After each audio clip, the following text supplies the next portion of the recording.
Welcome to the Potawatomi Sportsbook postgame show. Bet above the rest. Only at the Potawatomi Sportsbook, Milwaukee. After the last pitch, you've made the switch for 21 seasons. We'll hear from the manager, the players, and the highlights from the game. It's time to talk about the game and the team with Tim Allen and Tommy Wortz on the Wisconsin Sports Radio Network. Unbelievable.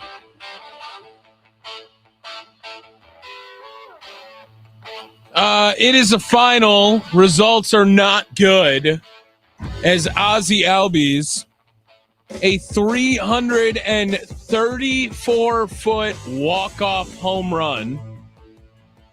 And the Brewers drop 2 in a row now to the Atlanta Braves, a 3-game losing streak for the Milwaukee Brewers. 4-3, the final in Atlanta. Potawatomi Sportsbook post-game show. Tommy Wortz, Aaron Morse in for Tim Allen today. That was just brutal. You could tell as soon as that jam shot happened for Matt Olson. Did not like it. Ozzie Albies looked up his numbers, 740 OPS against the Brewers in his career. Had a homer earlier in the ball game, and the Brewers lose 4-3. Hey, you asked for it. Dude, asked for it. I did not ask for it to happen. I said I did not like this spot. Did not like this spot. And the Brewers bullpen continuing now to be no one. I feel good about no one. I feel good about no one in these positions for the Milwaukee Brewers. And yes, the offense, we can talk about it. I know you would like to see the Brewers offense capitalize a little bit more in ball games instead of scoring painful run after painful run every time they score in this last 3-game stretch, it feels like. But man, that just stinks for this bullpen that I have. I don't know who I have confidence in. I don't know who I have. Trevor McGill, I think so, but they don't have any rotation. They don't have confidence in anyone either in that bullpen. That's why they keep moving these things around. Hello, Aaron. McGill is the guy for me. He's been great outside of, we talked about it during the game. Outside of the first few appearances of the year, he's been mostly really, really good.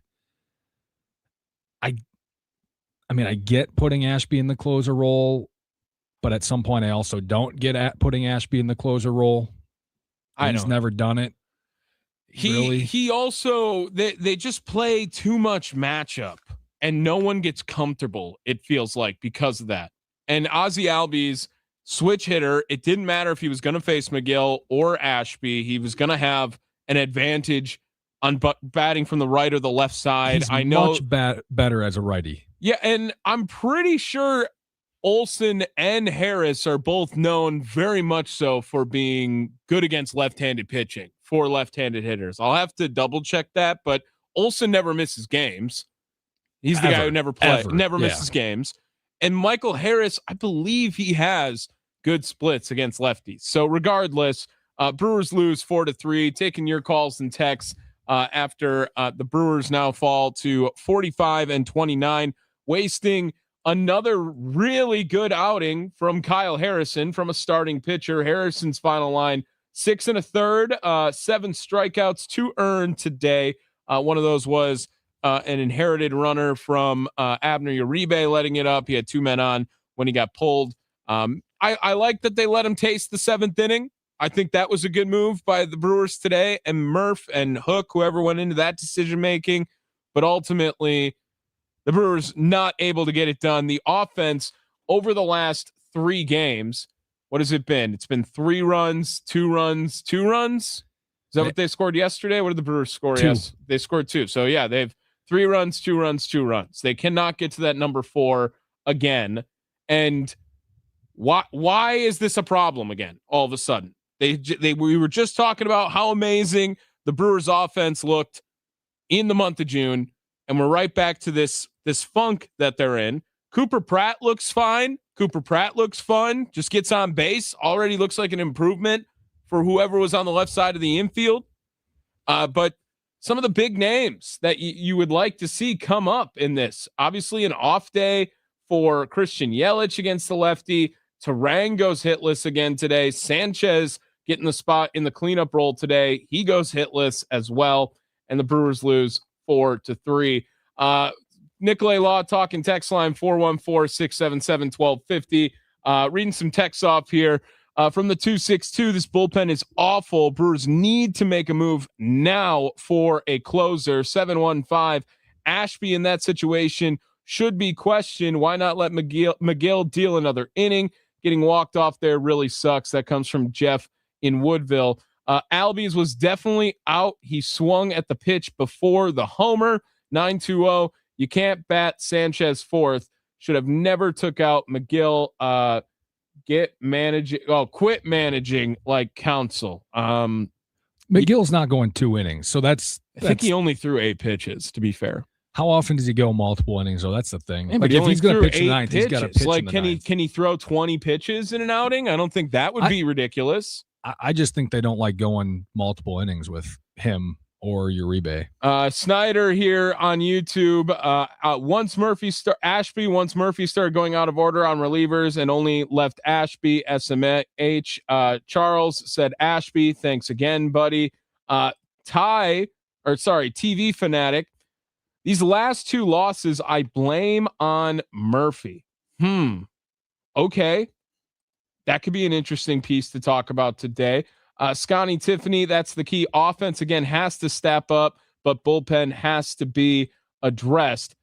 Does the offense need to step up, or does the bullpen need to be addressed? Which one is more concerning to you right now for Brewers baseball?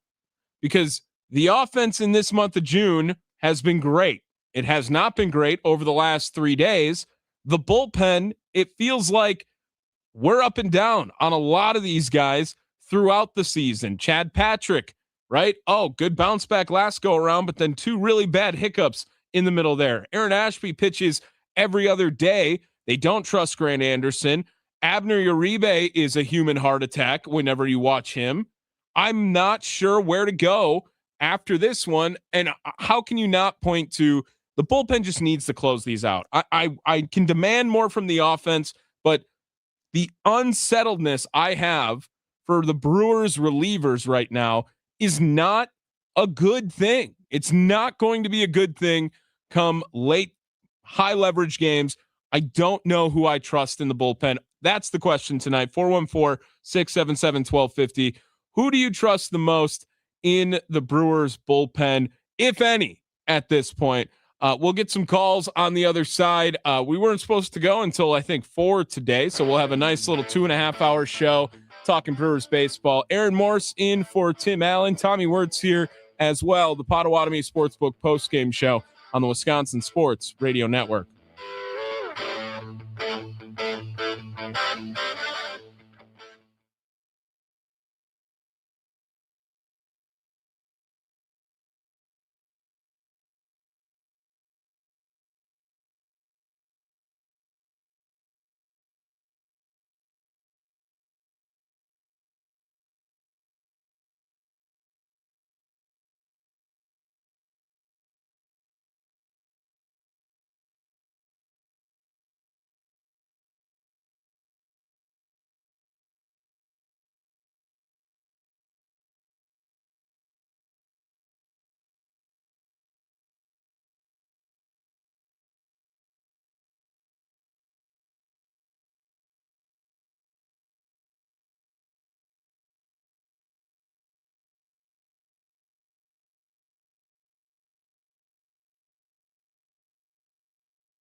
One more segment before we join our affiliates across the Wisconsin Sports Radio Network. So live on 105.7, 1250 AM, The Fan here in Milwaukee. Brewers lose 4-3 in Game 2. They will now drop back-to-back series on the road, thanks to Vegas and Atlanta. Taking your calls, 414-677-1250. Who do you trust in the Brewers bullpen? How big of a problem is this Brewers bullpen right now? That's what we're going to be discussing, I think, a lot today. Plus, who are you expecting more from on the offensive side? Who are you the most upset at? What Brewer bat has been the most disappointing for you over the last 3 games? Or prolonged stretch from there? Let's head to the phone lines. Tim, you're up first here. You're leading us off. What's going on, Tim? Hey, Tommy. Earlier you asked, what's going on with the offense all of a sudden in June. They're hitting the ball and scoring runs like crazy. Yep. Well, they're not playing the Giants, the Rockies, the A's. They're playing a playoff team that they're going to compete against here probably in October. So look at what they've done against those teams. Not good against the Dodgers, not good against the Braves. It's not going to cut it. So you think that the Brewers are just not quite on that tier of baseball team yet, Tim? Correct. They're on that next tier. What do you think they have to do? It's improve offensively or improve in the bullpen to get to that next tier more? I might be one of the few, but I trust McGill. I don't know what that was all about today. Playing the matchups just drives me crazy, but I would have gone with McGill. I just would have switched it. I would have put Ashby in there in the 8th and then McGill in the 9th. Well, I think that this team, we had a comment that comes in that Murph is over managing. Do you think that the last 3 games have been an example of Murphy over managing, Tim? I think today definitely. Today definitely. Overthinking that today. Just go with what you've been doing all year. Yeah, I know it's been struggling. Eventually they'll make a move or two to get into the bullpen, but you just got to keep grinding with what you've been doing. All right, Timmy. Thanks for the call, my man. Have a good one. You too. There he is, Tim, joining us there on the Nicolay Law text line 414-677-1250. Through June 20th, the Brewers' record after 7 complete innings, when they are leading, they are 35-4. When they are tied, they are 3-4. When they are down, 7-21. That comes from Patrick in Hubertus. Justin from Kansas City. As soon as Ashby came in, I knew we were in trouble. McGill could have came back in. He only threw 8 pitches during this. Nicolay Law talk and text line. We'll fit in one more here. We got Patrick. What's going on, Patrick? Is that Schlitz hat, Patrick? I assume it is. All I had is Patrick written on the other side there. Okay. But I didn't know if it Aaron wasn't. and I are new. We're new to each other. Yeah. So I'm Schlitz hat, Patrick. Schlitz hat, what's up? Okay. I had a roller coaster of emotions today. First, I wrote down a bunch of gripes, and then all of a sudden we were doing great. So I'm just going to go with the gripes now. Yeah. You're talking about pitching, all good. I'm going to go away from that. Here's what my gripes are. The platooning of positions all the time. Every lineup is different. Vaughn needs to be in there consistently. He needs to get those reps. Are we a B lineup against Saleh today? The no lineup consistency to build rhythm for consistent turns in the batting order, game over game. These are my gripes, but I love the team so much, I'm glad I get to have gripes. Absolutely. Yeah. And as far as that last call goes, Schlitz hat, Pat, do you think this Brewers team is on the same level, on the same tier as Atlanta, and they are showcasing that in this series, or they are just a step below a team like the Braves? Oh, no, they're getting – all right. The offense isn't getting the runs when we have runners in scoring position. We are definitely on the same tier as Atlanta. Yeah, I the think Dodgers are going to be the Dodgers. We are definitely on that tier. We're on the Dodgers-Atlanta tier. Yeah. Screw it. Yeah, I think so too, Schlitz hat. Thanks for the call, my man. Have a good one. You got it, my man. There he is, Schlitz hat, Pat. I do think this Brewers team is on this tier. And to Schlitz hat's point, 2 for 8 with runners in scoring position today. A text coming in. Look what they did against the Yankees, Cubs, and Phillies. That coming from Big Dave. I do think this Brewers team is good enough, and why not try to get better, Aaron? But is it improving offensively, or is it improving on the bullpen side of things more so? I would venture to think that there's going to be both sides of this. I know this offense needs to be better on the production side. I know that. But does the bullpen ultimately, isn't that what we thought the strength of this team was going to be going into this year? And I think we realized quickly that maybe it's not as good as we thought it was. But, Uribe came in, able to allow just the one run to come across that was charged over to Harrison. McGill finally looks like he has it, but they never really quite have the 1, 2, 3 all in sync, all working at the same time. And that's the part of it that I think is the most frustrating. This Braves bullpen, man, if you have not heard the Braves bullpen numbers, today, the bullpen for the Braves did technically give up a run. Fuentes gave up a run. But Karinchak and Lee today came in, shut things down in the 8th and the 9th. This year, the Braves bullpen, here's some of the ERAs. Dylan Dodd in 17 innings has a 208. Fuentes has a 2.25 in 28 innings. A 1.48 ERA for Iglesias in 24 innings. Karinchak, that's his 4th game now. He has not given up a run yet as a member of the Braves. Dylan Lee in 32 and a third innings has a 1.11 ERA. Reynaldo Lopez in 40 innings has a 3.76, and Suarez in 32 innings has a 0.56. We had one guy over a 3 ERA in their pen. One guy. Their pen is loaded. Unreal. I mean, it's loaded. That's the kind of pen I would love for this team. If the Brewers had this pen, it feels like they would have 5, 6 more wins this season. It felt like that way for the middle of the season, but it's kind of gone away here lately. Murph's talking. We'll play him eventually during this program. I'm sure Kyle Harrison will speak. We'll see what other sound we get. We're taking your calls. So JJ, Tim, Jackson, I think it's KJ, sorry. We'll take your calls. I got you guys on the other side for sure. The Potawatomi Sportsbook post-game show. Just a frustrating loss, a frustrating last couple of days watching Brewers baseball. We're talking about it right here on the Wisconsin Sports Radio Network.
over. Welcome to the Potawatomi Sportsbook postgame show. Bet above the rest. Only at the Potawatomi Sportsbook, Milwaukee. After the last pitch, you've made the switch for 21 seasons. We'll hear from the manager, the players, and the highlights from the game.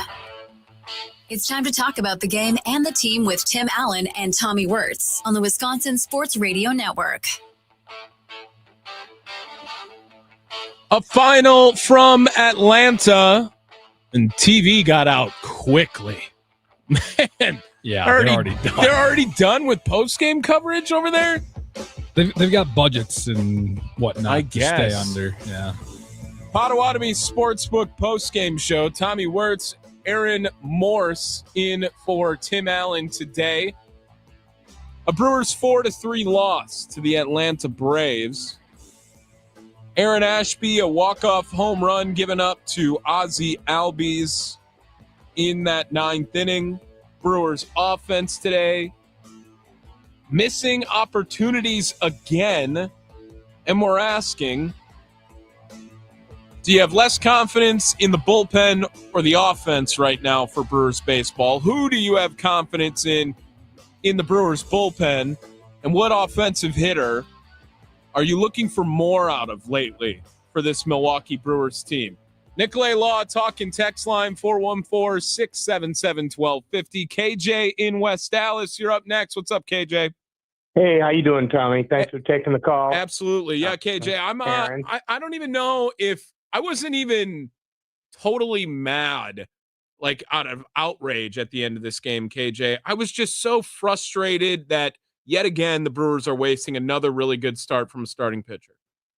Yeah, I was a little bit of both. It was a very mixed bag for me, Tommy. To me, the Brewers are as good as the Braves. They really are. Okay. They used their best two pitchers, and they both should have won. Both of those games were winnable. They should have won both of these games, Tommy. Absolutely, yeah. Yeah, and for me, it's the offense. The last three games, I don't know how many guys they've left in scoring position. I know it's ungodly. It's like probably 4 or 5 for 30-something, and when you got those kind of numbers, you're not going to win many games against a good team like the Braves. This was probably a preview of a potential playoff series going forward, and I don't know. For me, Murph has been over-managing, in my opinion. He's been making, all these matchups and this and that. Ashby is not a closer, okay? I don't care. McGill is your guy. McGill was throwing the ball well. He only had 8 or 9 pitches in that inning that he threw. He should have been out there in the ninth, no matter what. I mean, Ashby, to me, has pitched way too much. They've overused Ashby in the early part of what's he got, like 10 wins, some kind of ridiculous stat. Yeah, he's 10-0. Oh, is this the first loss charged to Aaron Ashby? I guess I didn't even notice if that is the case today. Yeah, It is. So 10-1 now for Ashby. KJ, who do you is McGill your most confident reliever right now? Is there anyone else that you have a lot of confidence in coming out of the Brewers bullpen? Yeah, I think McGill is. I mean, really, to me, Uribe is still fairly reliable. Okay. But they got to get some arms healthy for sure, because they're wearing thin. And like I said, Ashby has pitched a lot of innings. I don't know. You could look that stat of how many innings he's pitched already, Tommy, at this point of the year, but it's a lot. I mean, To this point, he went like 10, 11, 12 games in a row where he pitched at least 1 or 2 innings. To this point, he's pitched in 34 games. He has 45 1/3 innings this year, KJ. And your other point on the offense, 2 for 8 today, 2 for 11 yesterday, and 1 for 12 in that last game against Cleveland with runners in scoring position. So you were pretty much all over. 5 for 31. The team bats like Joey Ortiz with the bases loaded when runners are in scoring position over the last 3 games. Yeah, no. Who are you expecting more from on the offense right now? Is there anyone that you're specifically frustrated with right now, just for the Brewers offense, or it's a collective in your mind? I would say Bryce Terang. Yeah. He's in a little bit of a funk right now, and he's been up there with guys on base, and he hadn't come through. I mean, he's been one of the hottest hitters that the Brewers have had, and he's an all-star. He's in my opinion, the best second baseman in baseball, offensively and defensively. So, I mean, he's got to come through a little bit more, and I think he will. But right now, he's not. Okay. So I that's got to be the guy for me. All right. Well, thank you so much, KJ. Have a good rest of your Saturday, my man. Thank you, Tommy. There he is, KJ in West Dallas. To his point, Terang, over his last 30 games, 25 for 116. That's a 216 batting average. That is a 319 on base percentage. He's slugging 405, has 5 homers in that time. He's drawn 18 walks. He has struck out 43 times in those last 30 games. Bryce Terang in a really bad slump right now, Aaron. He's cosplaying as Nico Horner. Good one. Nice. Yeah. I'm not worried about it, even though it's been a really prolonged stretch now here. We've seen what Bryce Terang can do when he is on fire, when he is hot. I think that there's an argument that he's one of the most complete ball players on this team. I don't know if he is the most complete, but a lot of people, myself included, want him paid. I would like Bryce Terang to remain a Brewer for a long time. And there's some people that say he's already priced himself out. He's already done too much, and the Brewers will not be able to afford him. Sure, not playing like that as of late, Aaron. Yeah, we've talked many times about the CBA negotiations and if there will be a salary floor, a salary cap.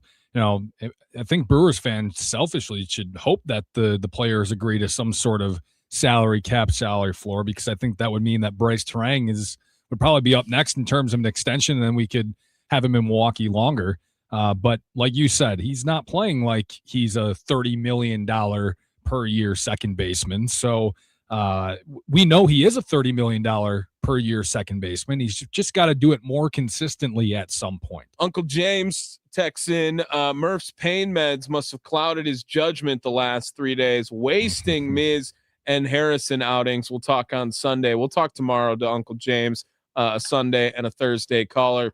The 715 chiming in, I think this is in the regards to an offensive player you'd like to see more from. Gary Sanchez, these ridiculous challenges for him, and his approach at the plate sucks. Lets pitches right down the middle go past, and then very seldom goes with the pitch, consistently pulls the ball, plus behind the dish. Eric Haas is missed. He just can't maneuver the staff like William. Murph getting too cute with micromanaging the lineup. I do think that, Aaron, what was it? It was the 6th inning when Andrew Vaughn got the hit, right? He bleeds one. It just bloops right over the second baseman. Run came in to score on it. And you had said, oh, there's going to be an at-bat with Sal Frelick where we're going to all be saying, I wish Andrew Vaughn was hitting here. Well, they hate Andrew Vaughn. Do they hate Andrew Vaughn? They hate Andrew Vaughn. Because Andrew Vaughn is actually one of probably the few guys not making the minimum on the offense right now. I mean, he's a $7.5 million man this year, and they hate him. They're playing him like he's $1.5 million man. He should be in the lineup every day, and they shouldn't be pinch running for him in the 6th inning or 7th inning, whatever it was, with at first base. Yeah, like that's it didn't make sense to me either. Why not just let Andrew Vaughn finish the damn ball game? You could have just put Jake Bauers out in the outfield, and I mean, Perk keeps getting hits. With it. Perk keeps getting hits. As much as we know Blake Perkins probably doesn't belong at the major league level, he does somehow own Christopher Sanchez and Chris Sale. I asked this to a friend yesterday. I said, how many batters have RBI hits against Tarek Skubal, Carlos Rodon, and Christopher Sanchez? Ooh, How many? And in Perk one has all of them. season. Yeah, in one season, or just in a coming career. into today, I think he was 3 for 4 in his career Yes. off sale, and then he got a hit in his first AB. Yeah, again. so he's 4 for 5 at one point against him. I mean, that is so Blake Perkins. That is just so ass backwards, it feels like right now for this Brewers offense, that Blake Perkins is the one who can find the consistency against the highest level of pitching. The 414 chimes in. I have less confidence in Murphy. All of his non-consistentness. McGill has been better lately. Why not have him close the game?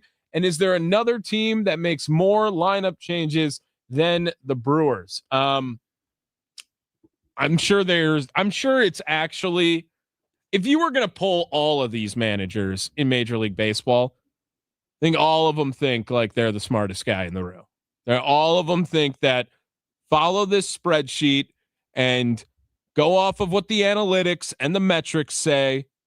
Like, I think most of them would tend to believe like my job's laid out in front of me now. It's a collective group of, we've made this decision. If this scenario pops up, we will do this, whether it's a pinch hit, whether it's a pinch run, whether it's a pitching matchup later on in the ball game.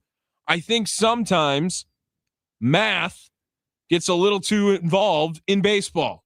I think that Murphy, we've seen it over the last couple of days, has had a couple of, what are you doing? Just ride with the guy who's performing well. Yeah. It's there, man. You do not need. I don't think any Brewers fan is going to ask for Pat Murphy to prove himself anymore. There's got to be a feel at some, like, baseball is kind of, you got to have a feel at some point with some of these moves, and it can't all just be like, well, he's hitting 282. This guy's hitting 232. Let's go with the 282. The Brewers' winning streak of Kyle Harrison's starts has been snapped. They were 10 games in a row, could not get to 11 after a bloop and a blast from Matt Olson and Ozzie Albies. Again, 334 feet.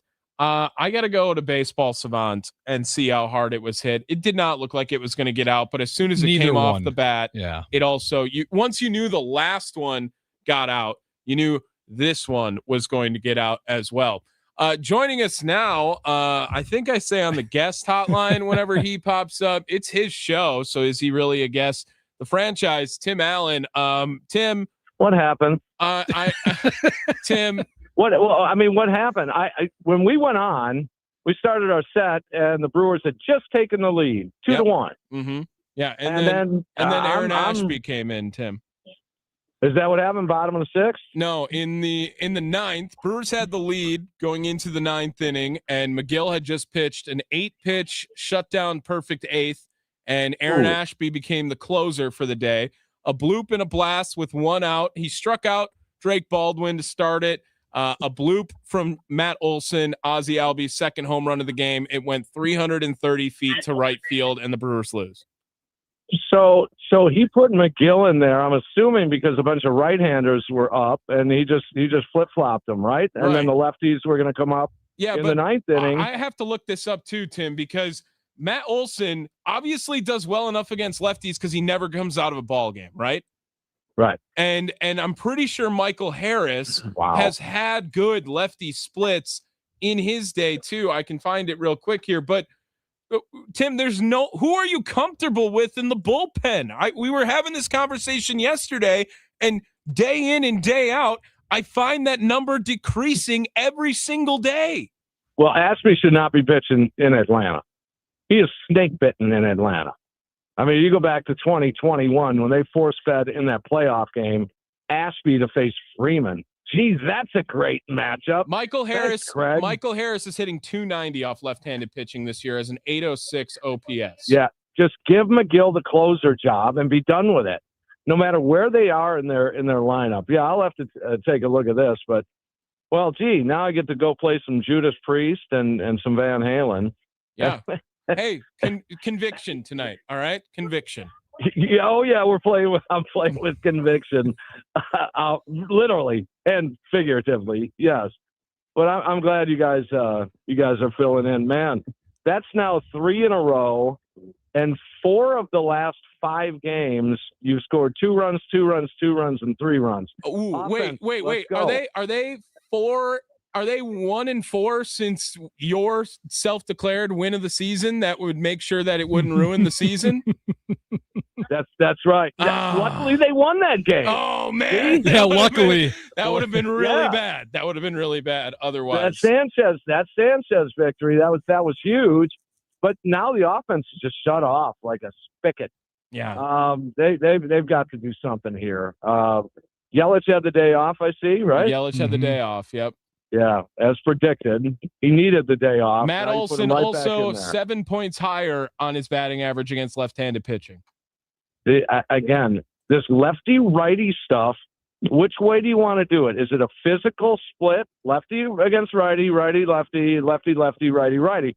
Or is it the metrics? So take your pick, Pat. What are we doing here? If McGill is going to face McGill should be facing anybody. How does that sound? Correct. Doesn't matter. Left, right, doesn't matter. If he's your closer, then go to him. Ashby, as well as he's done this year, I mean, we're seeing some over usage maybe with Ashby, and it's starting to buckle a little bit. But wow, that was tough. I just got done with the set. I'm like, Brewers should have won that game, and no, that's back-to-back nights. I felt that way. Now, Tim Allen, hey. You have a good rest of your set. You got it. Smoke a light for us and drink a light while you're at it. Oh, no, a High Life. Sorry. High Life. Yeah, High Life. I got it. Just one in. One for the first set. We'll double down on set 2, and then we'll see what happens set 3. All right. Well, don't get too crazy. Early game tomorrow.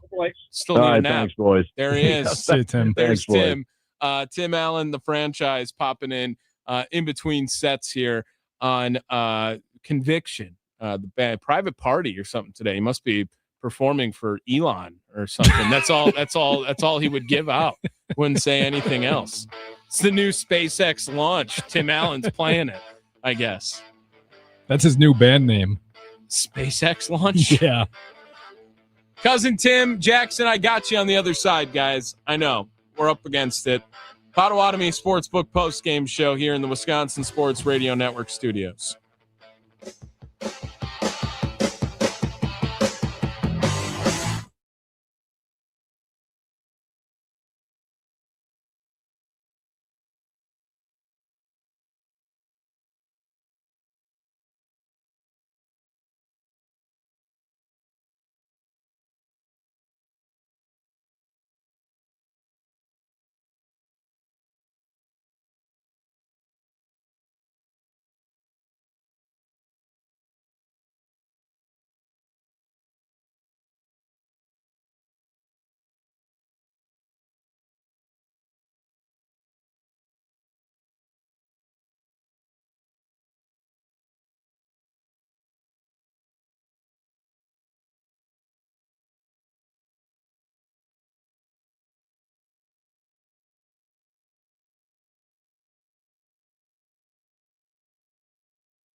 T in lacrosse, less confidence in Murphy and his bonehead decisions for not having a bat to use in the ninth after Pratt hit and stole for Joey Ortiz's spot.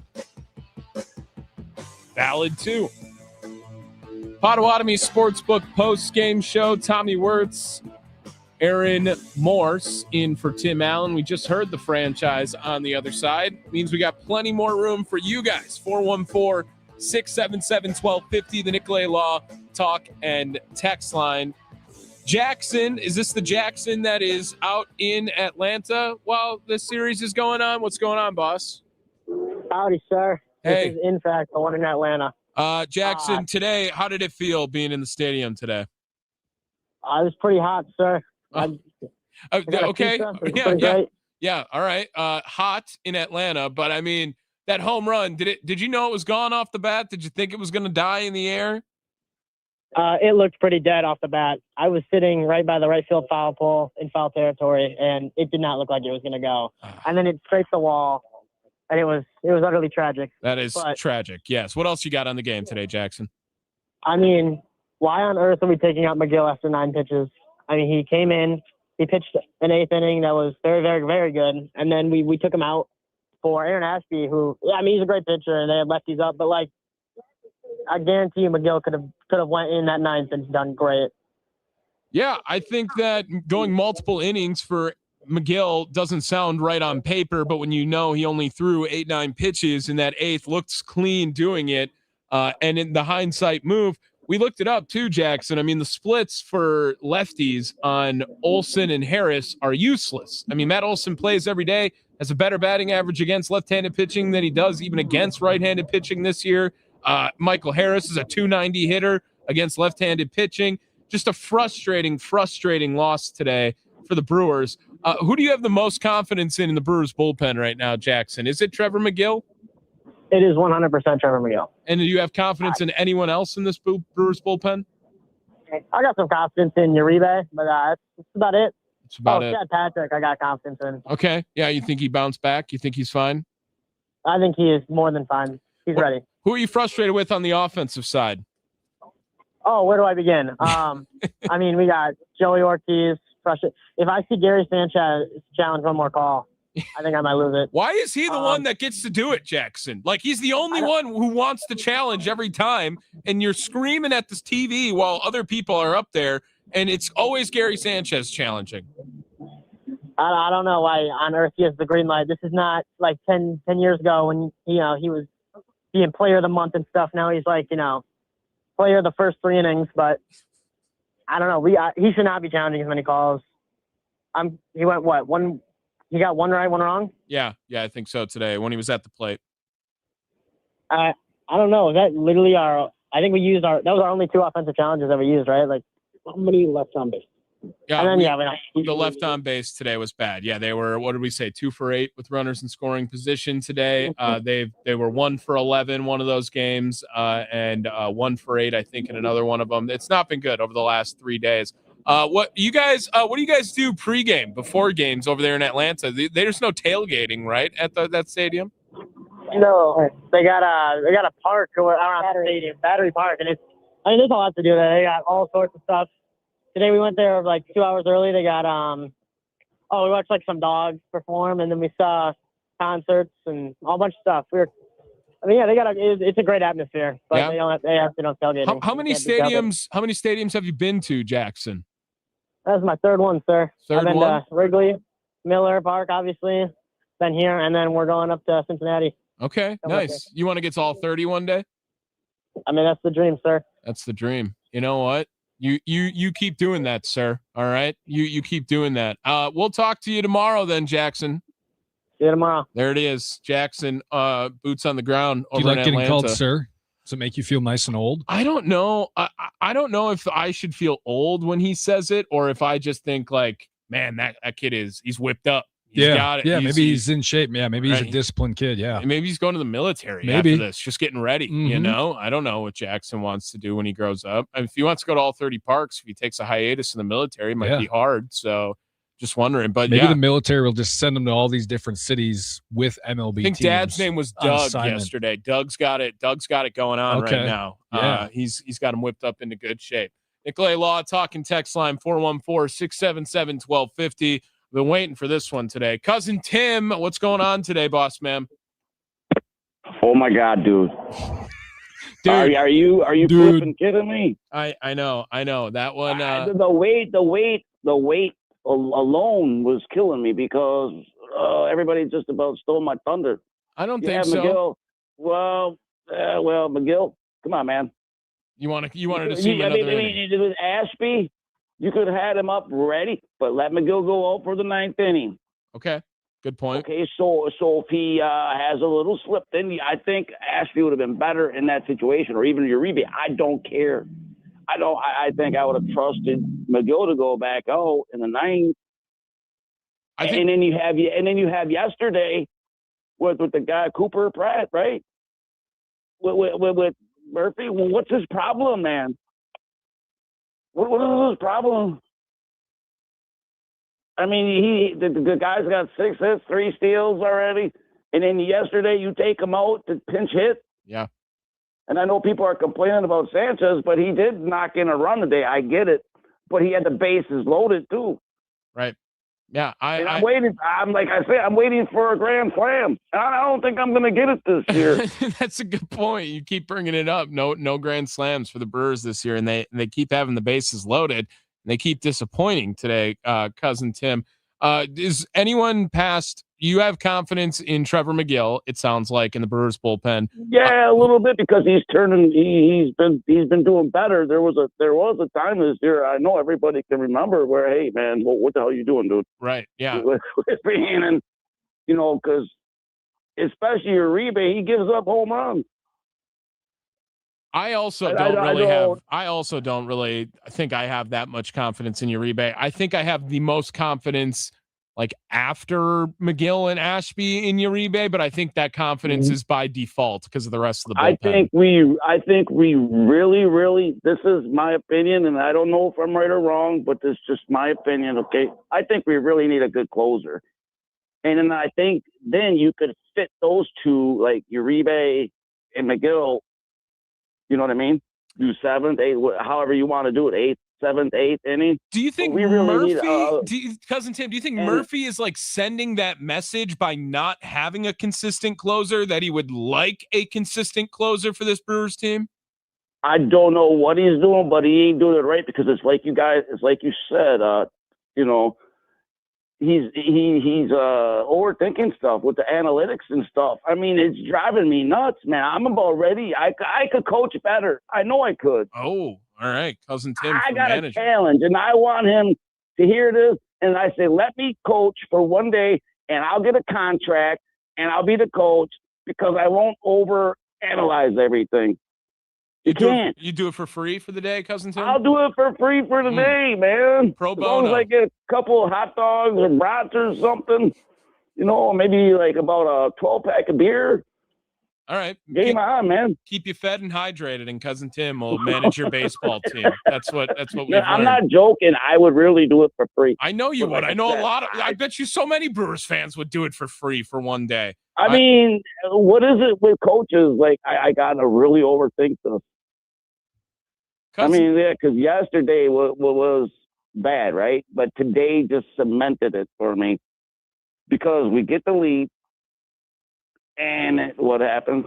You bring in Ashby in the 9th. Okay, I get it. He's 10-0, right? But I think that's a lot of luck involved right there. Yeah, win is. Come on, man. Let's be real, right? I mean, he's not a closer. I mean, let's face that. He's not a closer.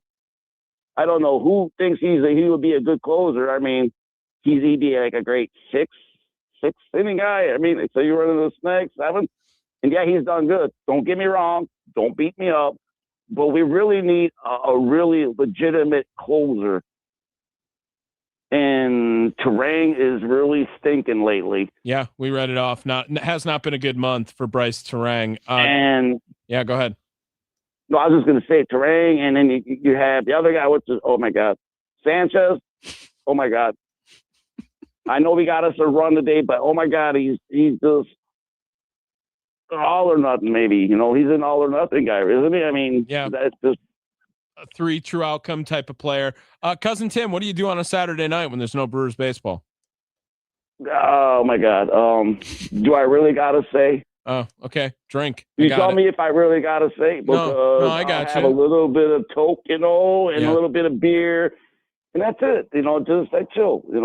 Yeah, just chilling at home on a Saturday night. Well, you know what? Have one for me. All right, boss man? Well, yeah, I mean, but I got a lot of passion, but can Murphy just stop with all the overthinking stuff? That's all I ask. That's all you ask. It's like a Christmas wish. In June. Christmas in June. Murph, stop overthinking. Well, because what he's doing, what he does now is like Tim says, every game is important. Every game you screw up like that, it comes down to the end. I mean, we've seen it how many years?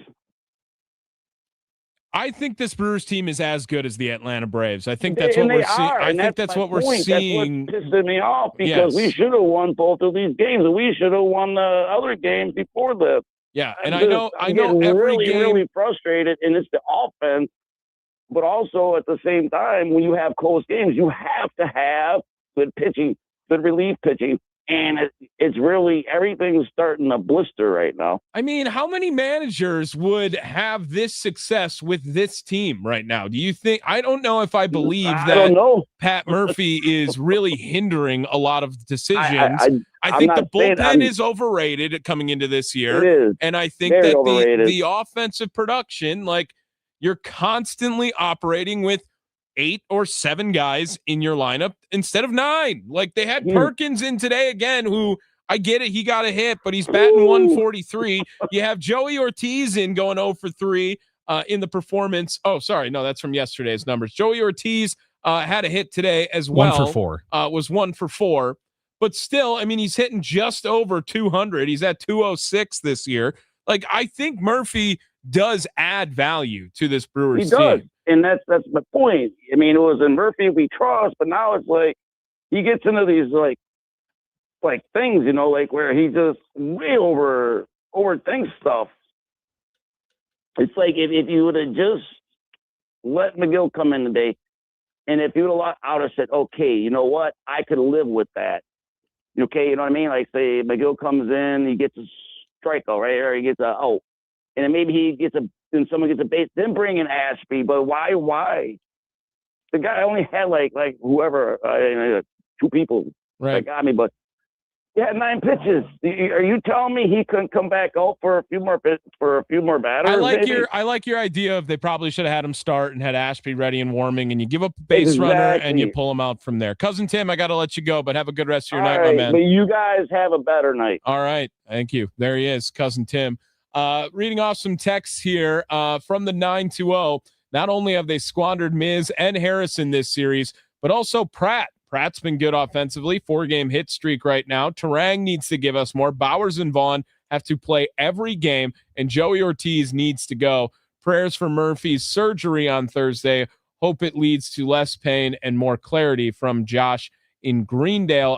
Pat Murphy going to have some sort of back surgery, I think, on Thursday, then a hip replacement during the All-Star break. We'll see how long he's out and what that means for the Brewers. Maybe they answer that in post-game. I know they brought it up briefly in pregame today, but nothing really coming from it.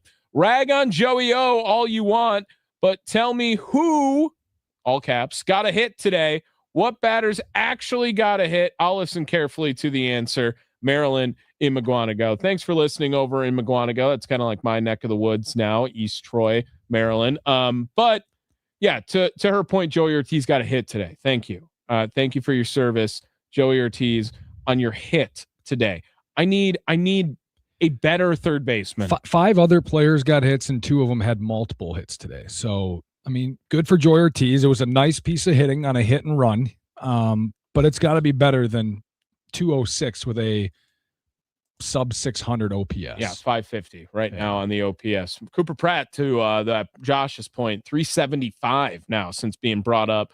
4-game hit streak No bad news on Cooper Pratt, at least. That's what it sounds like. No bad news to this point. Coming up, more callers. Harley, Doobie, stay on there. I got you guys. You'll talk in the next segment. The Potawatomi Sportsbook post-game show. Brewers lose 4-3. Becoming less confident in the Brewers bullpen, Brewers offense. Brewers manager, I guess, is even on trial today with some of these people in the talk and text line. I don't know if I'm there yet. I'm Murph. I don't know if we led things off with Tim Shea too, saying how he doesn't know if they're on the same level as the Braves, the Dodgers. I think they are. I think the series shows that they are. I think they need to be better, but I think they are on that level. More Brewers talk on the other side. Potawatomi Sportsbook post-game show in the Wisconsin Sports Radio Network.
Welcome back to the Potawatomi Sportsbook post-game show. Thanks to Aaron Morse for filling in for Tim Allen so he can perform for Elon today. That's what we're going to just keep going now with. He's performing for Elon Musk. Speak it into existence. Private party. That's all we get to know. It's either Elon or politician or both. I don't know. Wherever he is. Potawatomi Sportsbook post-game show. Brewers lose 4-3. Everyone frustrated over the last 2 games in Atlanta, 3 games overall for this Brewers team. I assume our callers coming up in this segment will be no different. Let's head over to the VA. Harley is there. What's going on today, Harley? Hey, Tommy. My frustration level is about to bust. Yeah. I'm on my second lip here. I don't understand what Murphy's trying to do here. He's been the manager of the year for the last 2 years. I get it. But what I don't get is Sal Frelick hurt? There's just so many questions that every caller calls in, going, what in the hell is going on? My answer, my opinion, I apologize. Bring up Jet Williams, third base. Bring up Larkin, put him in right field. Send down Joey O. Forget about Perkins. Have Sal Frelick and Larkin fight it out in right field. Arnold, get off your ass. Find some relief pitching. I don't think the bullpen, Tommy, is as bad as people think.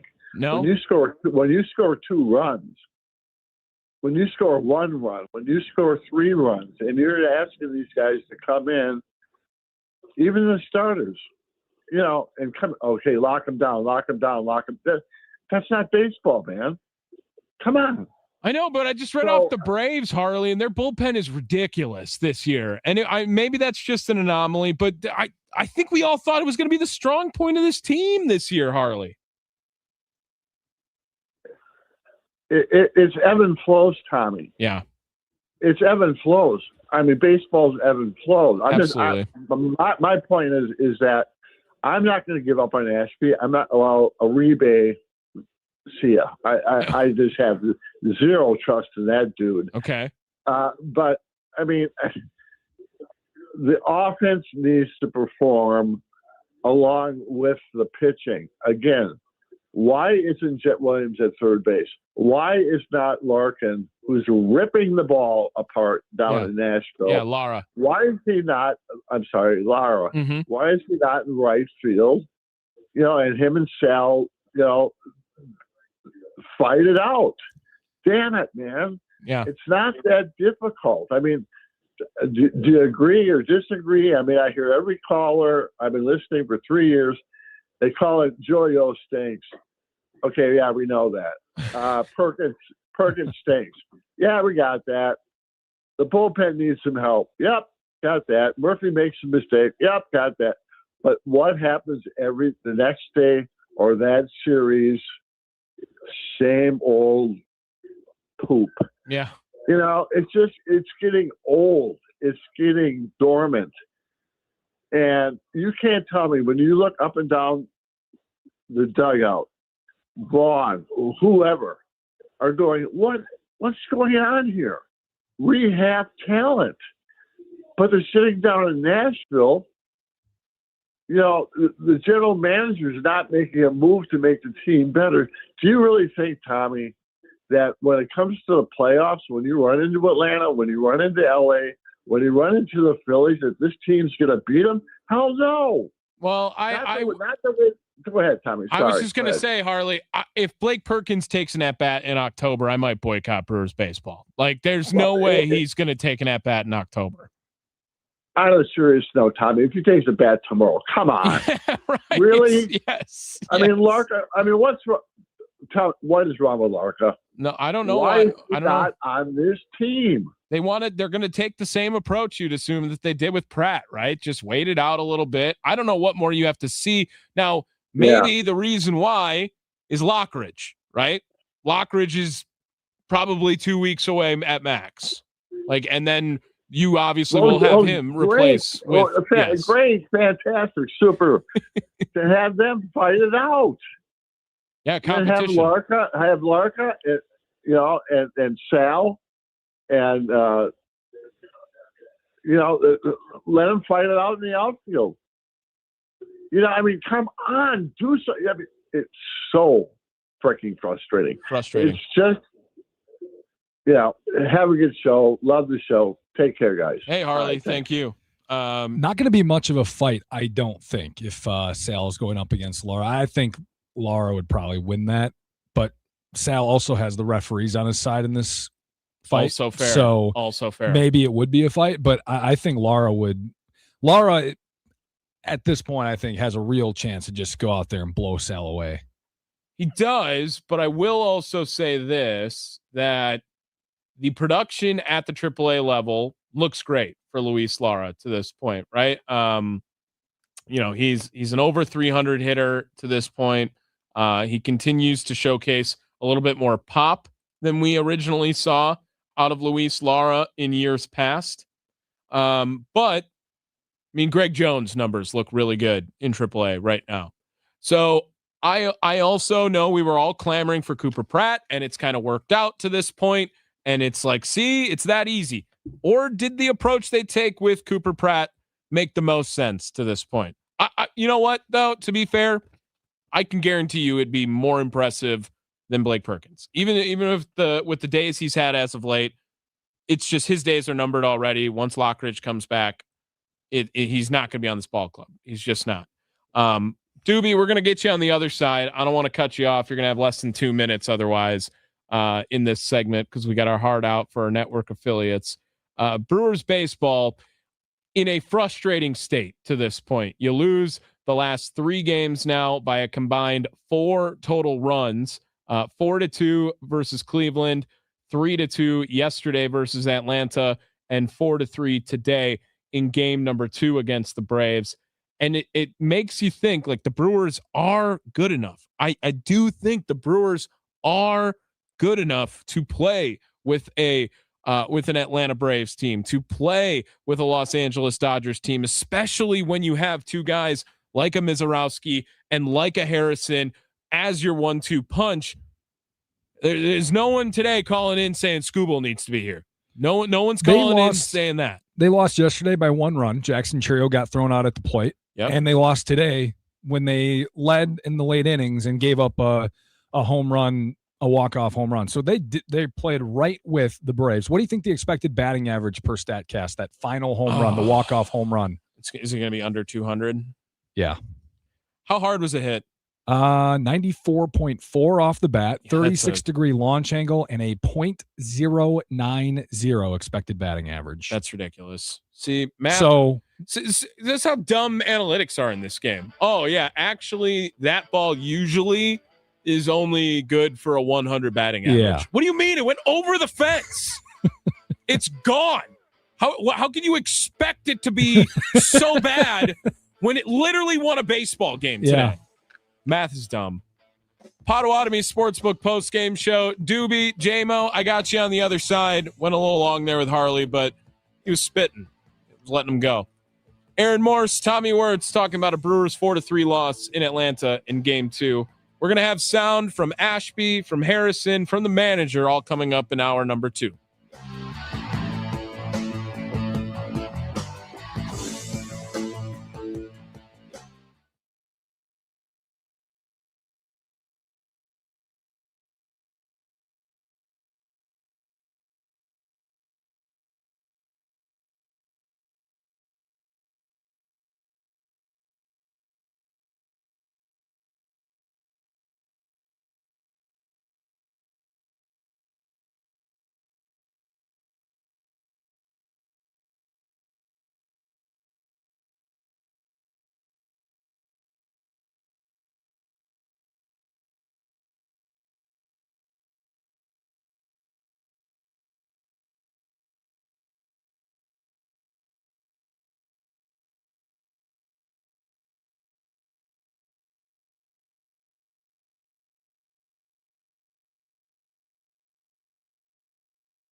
Tim Allen was on the show for 5 minutes or so, called in. I believe he would use the word painful. He just wanted an update.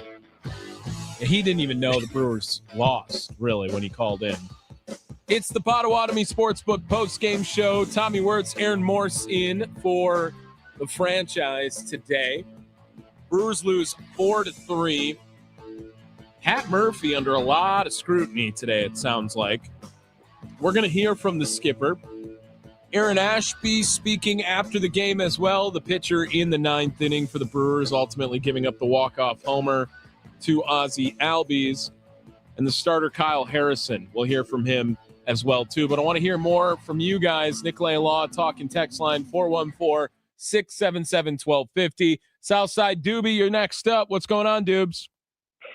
Hi, Tommy. Thanks for taking my call. My pleasure. Yeah. Today, frustrating to say the least. It was very frustrating. And before I get to that, Aaron. What's up? Your new name is Dash. Dash. Why Dash? Dash Morse. Dot. Dash Morse.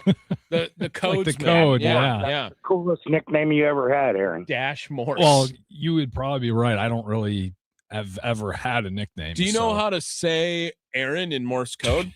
Yeah. Why? First of all, you act like that's a dumb question. Your last name is Morse. Like, you would think you would at least give a little bit of effort. If my last name was Italian, I would try to know how to say Tommy in Italian. I haven't looked at Morse code once in my life. That's ridiculous. Doobie, I'm not crazy on that, right? No. That's why I'm saying. Can I just start the nickname? His first night on, I remember. Somebody said he needs a nickname yet. And here, I put it out there. If somebody wants to come up with a better one, ... dash. I got What? dash. Dash. That's how you say. Oh. That's how you spell Aaron in Morse code. Yeah, let's go. That's my nickname. Dash. Dash. Whatever you said. I'm down to do it with what you, a dudes. nickname. I'm down to do it anytime he's on. Doobie, what do you got on Tommy, yeah. Tommy, did you do 2 A's for Aaron? I did. Dash is double A. Okay. Yeah. There we go. Yeah. What else you got on the game today, Doobs? Couple of things. We have 2 catchers.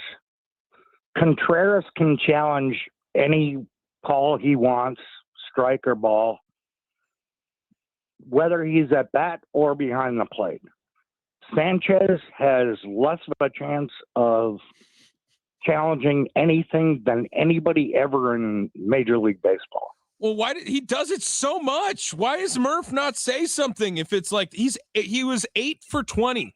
The next most. Do you know who has the next most? Sal Frelick. Why is he challenging 6 times this year? I don't want him touching the ABS challenge that many times. He's gotten it correct twice. The Brewers are terrible at it when they are batting. They are terrible at ABS.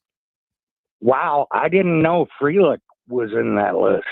There's only this is the list here. So this was coming into today. I'd have to validate it after today's. 2 for 3 is Jake Bauers. Chourio is 0 for 1. On no planet should Sal Frelick have 6 times the amount of ABS challenges as Jackson freaking Chourio. Contreras is just 2 for 3 when he's batting. Frelick is 2 for 6. David Hamilton's 0 for 1. I think we remember that one where it was like, yeah, David, you're never going to be able to challenge again, so you better be right on this one. And he was wrong. 1 for 3 for Garrett Mitchell. Joey Ortiz is 1 for 2. Terang is 2 for 2. Yelich is 2 for 3. Vaughn has yet to do it. Perkins and Pratt also have yet to do it. And what's the outlier? 8 for 20, Gary Sanchez. Wow. What? Who gives him the green light? Wow. I didn't even know it was that bad. I was just going off for watching, you know. Well, I'm pretty confident the full ABS result for Major League Baseball, the Brewers are the worst on the offensive side. and one of the best on the defensive side, like, because Contreras is very good at it when he's catching, but when they are hitting, the Brewers have the least amount of successful challenges when they are the batting team. They have the second most when they are the fielding team. Well, that's the thing. I mean, most teams just say the batters can't challenge. That's where we're getting to. Well, the Brewers certainly do that. Well, Tommy just said how many times the batters have challenged. The Brewers are 20 for 49. 49 is the least amount of challenges in Major League Baseball. For reference, the Twins have 101. That is the most. They have also won the most. The best win percentage is the Arizona Diamondbacks at 57%. They are 35 for 61 this year. And again, the Brewers have 20. That is the lowest. The next closest is the Padres at 23. The 41% on the percentage correct for the batting team is top 5 worst in Major League Baseball. The Pirates have 37%, the Rockies 38%, Guardians 38%. However, the Atlanta Braves 39%, then the Brewers at 41%. Wow. You're giving me a headache, Tom. Yeah, I know. I'm my bad. I thought you were a professor. I just learned this. I figured you could handle all this information. Yeah, no, I can. Yeah. I take notes. Yeah. But just remember that the Brewers absolutely stink at it when they're batting. Williams should be trusted behind the plate because he's one of the best in Major League Baseball. Yeah. Well, remember, we actually got busted in pre-season by putting up a sticker on top of the dugout. Right, the green or the red, right? Yeah, because it gets down to numbers, whether you should do it or not. Whether it's, 2 strikes, guy on base, everything else, we figured out the numbers. And we were putting up a sticker. People might not know or remember that. Yeah, I do remember. Yeah. When we were in when we were in Arizona for spring, Murphy had said it was going to be a more collective decision-making process. And then Major League Baseball came out and said, no, that's not going to happen. You can't look to the dugout to see if you should challenge or not, even if it is just situational. So I'm sure that they have pounded that into everyone's head, except for El Kraken, as Jeff Levering would call him, in a more like butt Kraken when he is ABS challenging. That's for sure. Gary Sanchez. Okay, couple of things. Thank you, Tommy. Mm-hmm.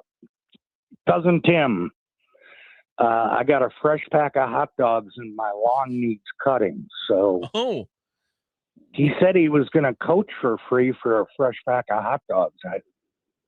Now, I mean, you could get the lawn done in less than 3 hours, right? Yeah. Oh, yeah. All right. Well, you throw in some beer and some hot dogs, and Cousin Tim cuts your lawn. Love to Cousin Tim, but respect to everybody, including Harley and all the callers. It was a frustrating loss. I think we had a good game. I think Murph played it well. He just got ahead of he played matchups early and ended up running out of relievers and having to go to Ashby at the end. Everybody, all teams, to finish up our Kuiper conversation last night, Tommy. Yeah. We almost ruined Dwayne Kuiper's reputation. It was Glenn Kuiper. Yeah, I know. I got Glenn. it. Yes. But if you watch post-game shows, because I got a friend out in Boston, I watch Mariners games. If you watch post-game shows, every team wants to bring up young talent from the minors. Okay. To replace people who are underperforming. And every team complains about managers playing matchups. I mean, this is just part of baseball. I said all of them think they're the smartest guy in the room. I mean, regardless, Pat Murphy seems like, and I've talked to him, he's a very down-to-earth guy. He is absolutely not he doesn't think he is better than you by any means, but he thinks he's earned the spot to be the manager, and he's going to make his decisions based on him getting to that point, and respect to him for doing that, right? That's how every manager feels in Major League Baseball, but they do think, hey, I see the game differently. That's why I have gotten to this point, right? Right. And he's not making bad decisions. He's making decisions. Yes. He has to. He has to. Yeah. As a professor, I was chair of the department. You have to make decisions. Right? That's and a good point.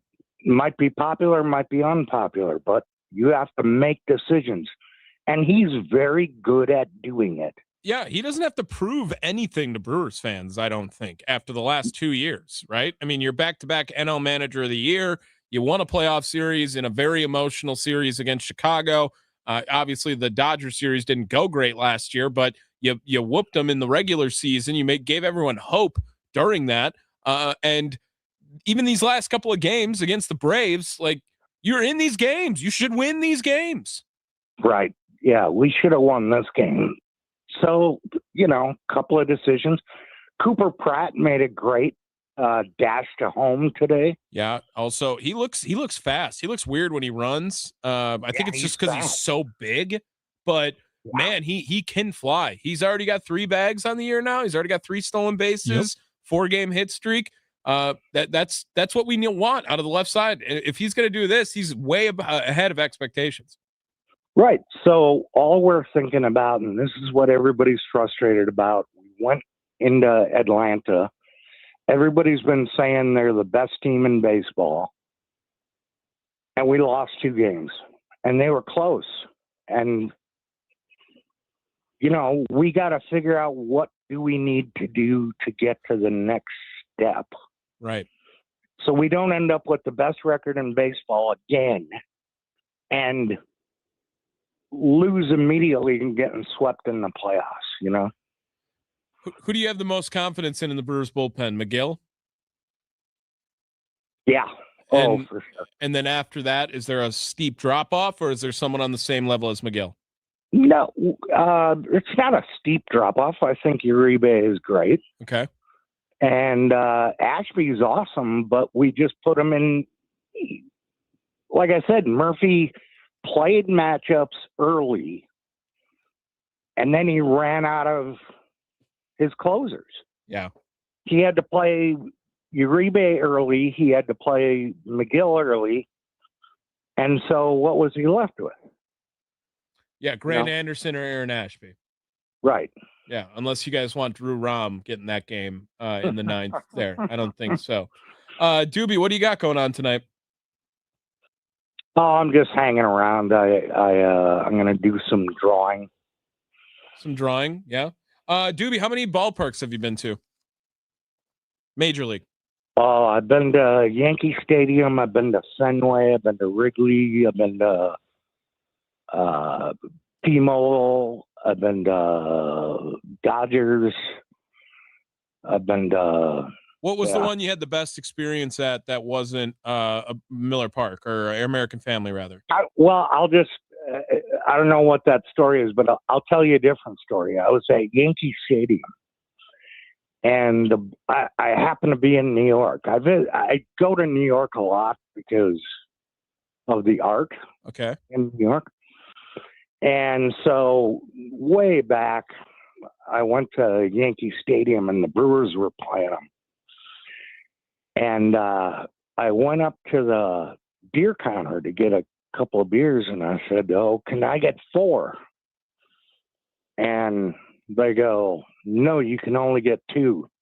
And the guy next to me goes, "Yeah, are you a Brewer fan?" "Me too. They only let us buy 2." He goes, "You put the 2 over there on the table, you come back and get 2 more." Oh gosh. Yeah, I mean, that's kind of a common theme. I remember when I had moved out to Minnesota for the first time, and it was, I don't know, 8:30 at night, and the Kroger or whatever was already closed, and it was my first night there, and I was like, "Oh, I'll just run up to the gas station and get some beers." And they were like, "What are you talking about?" I had the same issue. You're not getting beers at a gas station. I'm like, "What's the point of a gas station?" What do you mean? So whenever you leave this state, you just think that how can there not be beer at a gas station? And so to your point, when you're at Yankee Stadium and there's a 2 beer, I'll give you another story. I went to Boston University to watch them play hockey, and they would not take anyone who didn't have an ID that said they were not 25 or older because of the fake ID problem they have there. I'm 22 years old, and they won't sell me beer because my ID says I'm 22 and not 25. Get your age up. Oh my God, that's illegal. That it's gotta be. I was like, what's stopping me from just making a fake ID that says 25 then? And I was legally 22 years old, and they were like, no, you got to be 25 to buy beer here because we have such a bad fake ID problem that we make the age 25. That's dumb. That's stupid. It was the worst. The worst rule I've ever experienced in my life. Maybe you're just making people make fake IDs. Yes, you're making people criminals at that point. What will you imagine? You go to Boston University and you will actually never be able to consume a beer as a student at a hockey game there. That's their point, I guess. That's ridiculous. Right? What do you mean? I mean, I was doing a road trip back. I had a show in Richmond, Virginia, art show. And I was driving back, and before I came back, this is when you couldn't get Yuengling in Wisconsin. Right. And I bought a case of Yuengling in the trunk, put it in the trunk, and the fiance at the time was like, why are you buying that beer? We're driving home. I said, well, I don't know, just to, have it. And we end up driving through Kentucky, and we stopped off in Lexington, and we were going to stay the night. And I went to a gas station, like you said, and they had racks of beer, and I went up to the cooler, and I'm looking around, and the person behind the counter is watching me look around, make my selection, grab a couple of six-packs, go up to the counter. Until I put it on the counter, they said, you can't buy beer on Sunday. Yeah, I mean, just put it all away then. You have to put it all away. You can't have it out there displayed and not say... lock it up. Right. Put chains around the handles. Yeah, you shouldn't be able to access it. So where am I supposed to get beer? And they said, Indiana. Oh, yeah, great. Yeah, we'll make a trip out to Indiana for beer. That'll be awesome. Hey, Doobie, have a good rest of your night, my man. All right, thanks, guys. There he is, Southside Doobie. Let's head over. We got a case to hear, I think, here, as we have the judge, Mr. JMO, head professor over at Cudahy University, I heard. What's going on, JMO? If you cremate a Wisconsinite, they burn for 3 weeks straight. Why is that? All the alcohol in them. JMO, I think we have a case on. I'm more concerned officially about the bullpen as opposed to the offense, and I actually would rather just hear you take a side on this and make this a civil case right now, because I'm worried about this bullpen right now, JMO. I don't have a lot of faith in him after Trevor McGill. I think Patrick, I'm kind of okay with. I think I'm kind of okay with Uribe. I'm kind of okay with Ashby. Like, I don't know who I trust. But we've had a couple of hiccups, and it hurts. Sure, you got to look at the bigger picture of all the numbers of these guys, and they've been reliable up to, every bullpen is going to give up a couple, 3, and it's going to be at the most inopportune times, of course, and it's going to be painful like it was today. Yeah. But you got a lot of baseball to play, and these guys can redeem themselves, and I would imagine they're burning to do so. You're always good for positivity, JMO. You're always good for positivity. We need it. Yeah, we need it in these days and times, brother. What else you got on the game today, JMO? Well, I worked a 13-hour day. Ooh, what do you do for work? I'm a sous chef. Okay, nice. Yeah. I Do you guys have the radio going on during the game at all in any way? No, it's a quiet kitchen for some reason. And what I'll do, I'll find one of the residents and ask them what's going on with the game. There's a couple of guys. It's a retirement home for Catholic priests, actually. Oh, okay. And quite a few of them follow the ball. Yeah, they follow the Brewers. Do you have like a strict diet for the Catholic priests that are retired? Do you guys have like Taco Tuesdays for them, or? Oh, absolutely. Okay. Yeah. Okay. You just mix it up. Do you make the menu too? No, I don't make the menu. I execute it. Today was barbecued ribs, pit style baked beans, creamy coleslaw, buttery mashed potatoes. Who is the mashed potatoes of the Brewers offense? Well, now that's a loaded question. Because mashed potatoes can be sublime, or they can be garbage. They can also, however, be the highlight of the meal, or they could just be a nice complimentary piece. Well, I would say William Contreras is our mashed potato. That's what I was gonna say. That's what I was gonna say. Yep. Yeah. He's our mashed potato man. Whereas Gary Sanchez is our big chimichanga. Ooh. Did the priest not like the chimichanga? I don't know. I might have to introduce them to the world of the chimichanga. Whatever that means. We are going to definitely need a menu, and we are going to personify the menu to Brewers players at some point during the season. That would be a fantastic idea. That sounds hella fun. You're a creative fella, Tommy Baseball. I try. You know? I try at least. Timmy wouldn't have thought that up.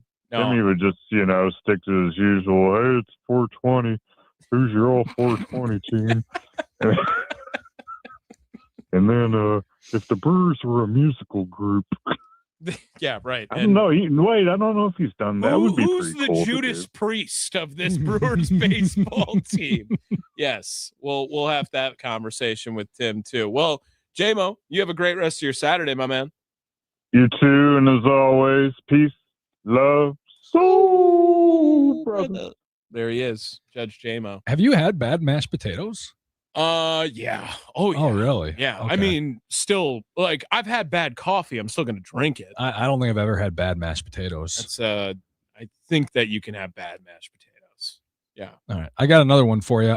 Gary Sanchez. I've been searching, looking, challenges, numbers like that. Out of the percent of challengeable pitches challenged by a player, he's challenged 17.4% of the challengeable pitches that he's seen as a batter. So he's actually taking terrible challenges, is what you're saying then too, when he does them? Yeah, I guess. Is that what that means? His net runs for is minus 1.3. His net ABS overturns more than expected by a player seeing identical pitches minus 3.7. That can't be good. How about the Brewers' challenge rate is the lowest in batting terms, about 2.7% of pitches they will challenge. And then they are the highest as a fielding team. 3.5% of pitches is the most in baseball. ABS is weird, man. I still don't think I like it. All right, we got a break. We went a little long there. We're going to try to hear from the manager, hear from Aaron Ashby and Kyle Harrison, all by the end of the program today. Aaron Morse in, or ... Whatever the combo is. I'm going to learn it. Okay. I'm going to learn it. I'm going to learn it. You're going to learn it like that just PCA play a couple of, a month or so ago? Yeah. The ball gets away from Crow Armstrong. That one. Yeah. We'll figure it out. Potawatomi Sportsbook postgame show in the Wisconsin Sports Radio Network studios.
The game is over, and it's time to hear from the skipper on the Potawatomi Sportsbook postgame show with Tim Allen and Tommy Wortz on the Wisconsin Sports Radio Network.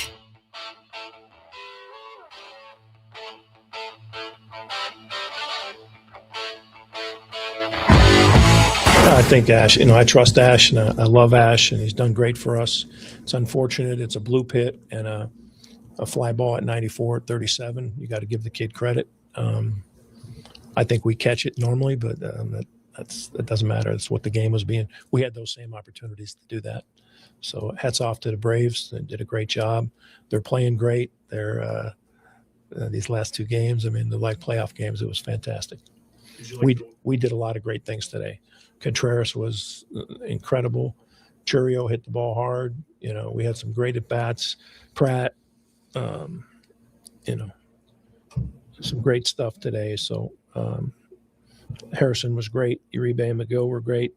It comes down to very small things, and it's painful. I told the guys today, there's going to be pain in our season. And these two losses, there's pain. But, we played well. And, if that's one of the best teams in the league, then we're, to get Sale out of there, if not the best pitcher in the league, certainly one of them. And, to get him out of there in a game like this was a great accomplishment. But, we'll learn a lot from this. Sorry to cut you off. I was going to ask about how you guys did, how you felt you did against Sale, getting him out of there in the sixth inning, and with the. Nobody does well against Sale. You know what I mean? You just try to get him out of there, and I thought our guys battled. He'd like to have some ABs back, but he's very good. He's throwing the ball 98, 99 in your hands with movement. He was fantastic. So. Hats off to him, the whole Braves. They used their 27 outs a little bit better than us. When you're working backwards and trying to figure out how to follow Harrison with the pen, how did you decide today to go Uribe and McGill early and Ashby? It was very simple. It was who they had coming up. The matchups was simple. Who else would you want to face Baldwin, Olsen, and Albies in our pen? That's all there's to it. If they would have came up in the seventh, Ashby would have came in the seventh. How about Harrison today? How did you think? That's two in a row now since Vegas that have been very Harrison-like. Yeah, he's been great. He was fabulous today. It's a really good, hot team, feeling good about themselves, and he pitched great. There he is. Very simple. The matchups. I did forget Drake Baldwin led off that inning, so I'll have to look up his splits because I was looking ahead to the on-deck man. The fourth man up of the inning was Michael Harris. But the Brewers fall 4-3. Aaron Ashby, the walk-off homer from Ozzie Albies. Let me see if I can find real quick here what Drake Baldwin is doing against left-handed pitching this 321. Year. 321 against lefties? 273 against righties. I mean, that's just 1,007 OPS against lefties. What are we doing, Murph? I mean, that's not matchups. That's just not. Lefty. It doesn't matter. And I think after today now they updated MLB. It's 306, it's 961. Okay. Still very good. Still an all-star worthy of hitter against left-handed pitching. You heard Kyle Harrison mentioned at the end of that presser from the manager. Here he is after the Brewers lost today. Kyle, what's it like to go out there and square off against a guy like Chris Sale? It's got to be I don't know if it's a childhood dream, but it's got to be a lot of fun, right? A lot of fun. Growing up, that was the guy I watched. So from 2010 on, that was the guy I watched every outing, and really cool, just really cool experience, I'd say. You told us after that Vegas game that you just kind of flushed that one, I think. Mm-hmm. Do you feel like you've done that the last two? Yeah. I think it's how it is, right? I think it's each start. It's a new day. It's a new day. It's a new challenge. So, you got to flush it. You can't ride that roller coaster. You just got to attack each day and try to be the best version of yourself each day. When you see all these homers go out the way they did today, neither one of them was particularly well struck. That's frustrating, isn't it? Yeah, very, very frustrating. yeah, like you said, the ball was flying today, so it's like try to get the ball on the ground. Even I noticed it on the balls to the warning track and center. I was like, man, those weren't hit that well. They're going. So just a tough day to give up that leadoff one, and then especially I got to be better in that last inning to not hang a slider to Harris there and really just execute a pitch. That's it. You feel for Ashby in that situation. You saw the same thing in Las Vegas, where kind of a pop fly does damage. 100%. I feel for that guy, man. He works so hard, and he'll be back in there, next game. That's the type of guy he is, and he's going to keep working. And just an unfortunate situation. Balls flying today, and they got it. There is Kyle Harrison after the game, and the man of the hour, Aaron Ashby. Twice now, kind of the same thing. A fly type home run. How do you sort of sit with that when it happens in the ninth? Yeah, I think really just like falling behind in the counts. Felt like, in that scenario, in the closing scenario, like those guys are doing everything they can to put the ball in play and get runs across the plate, and just need to execute like earlier in the count to get ahead on guys so that I can expand to kind of my stuff. Saw the pitch. It was, we wanted to go away there. Probably could have gone farther. But yeah, it's certainly it's tough. We know you wear a lot of hats in the bullpen and a lot of different roles, and to be able to step into the ninth, you saw how that was lining up, right? With all the lefties, you had to be excited about the opportunity to get in there and try to close it out. I mean, yeah, certainly. Want to capitalize on those opportunities, and it's kind of like twice now where I feel like I haven't done that, but it's I don't know, like it's obviously exciting to do that and have that opportunity. Just right now frustrated with the way I've performed when my name's called in that opportunity. What about the nature of the home run, though? You're not. Does that not matter to you? I mean, not right now. No. It's a home run. Home run's a home run. Feel like also could have, got Olsen to do something on the ground or swing it. Like it's, I don't know. In the ninth inning, to me, it's like swing and miss stuff. It's like you're not trying to let him necessarily put it in play. So yeah, just got to be better with executing pitches and swing and miss stuff later in the game. We all know how crazy Vegas was to see Kyle come back and put together 2 starts. Kind of like it's back to normal for him, right? Yeah, I think he did an awesome job of like flushing that start, which is what you have to do in the big league. So we know who he is.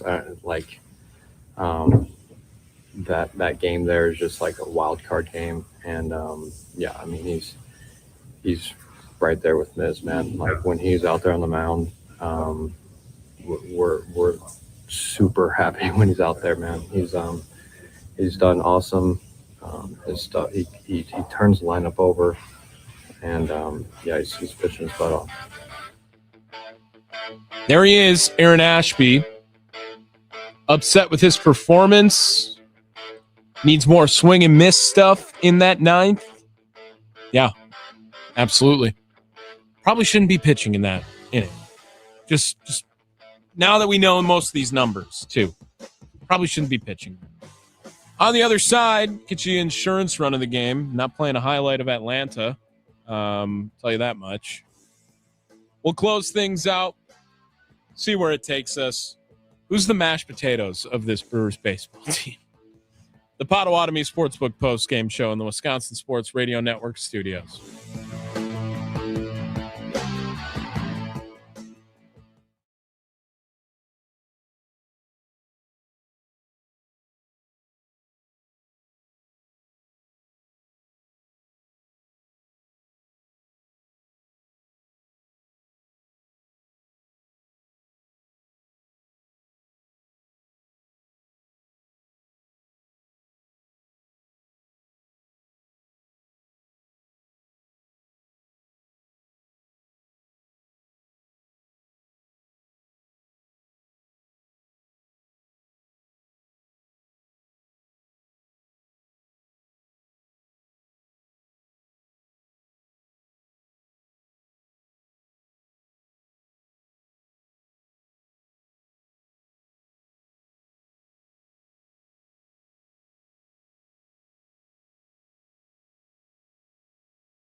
Who gave the crew some breathing room? What play was it? It's time for the insurance run of the game, brought to you by G2 Insurance, your friend in insurance. On the Potawatomi Sportsbook postgame show with Tim Allen and Tommy Wortz on the Wisconsin Sports Radio Network.